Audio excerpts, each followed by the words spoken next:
रायगडमधून एक धक्कादायक बातमी समोर येतेय। नवनिर्वाचित नगरसेविकेच्या पतीची निर्घुण हत्या करण्यात आलेली आहे। रायगडच्या खोपोली येथील हा धक्कादायक प्रकार आहे। मंगेश काळोखे यांची हत्या करण्यात आलेली आहे।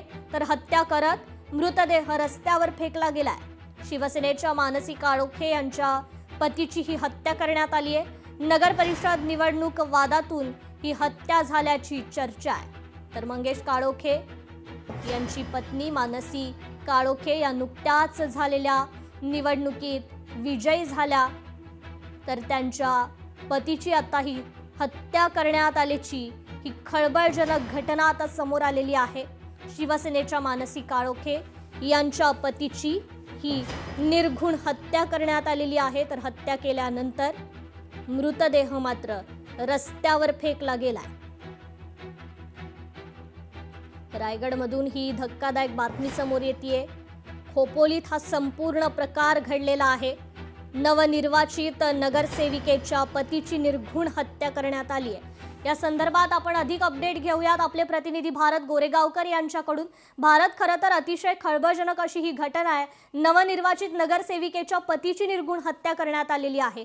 काय आहे संपूर्ण हा प्रकार? कृपा, हा अत्यंत धक्कादायक प्रकार रायगड जिल्ह्यातल्या खोपोली मधला आहे।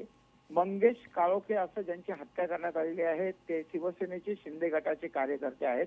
आता नुकत्याच ज्या नगरपालिकेच्या निवडणुका पार पडल्या त्या निवडणुकीमध्ये शिवसेनेकडनं शिंदे गटाच्या मानसी मंगेश काळोखे ह्या विजयी झालेल्या आहेत। अर्थातच मंगेश काळोखे यांची पत्नी आहे आणि अवघ्या काही दिवसातच आज पहाटे मंगेश काळोखे यांचा मृतदेह संशयास्पद जखमेच्या अवस्थेमध्ये रस्त्यावरती पडलेला पाहायला मिळाला आणि या प्रकारामध्ये खोपोलीमध्ये एकच खळबळ निर्माण झालेली आहे।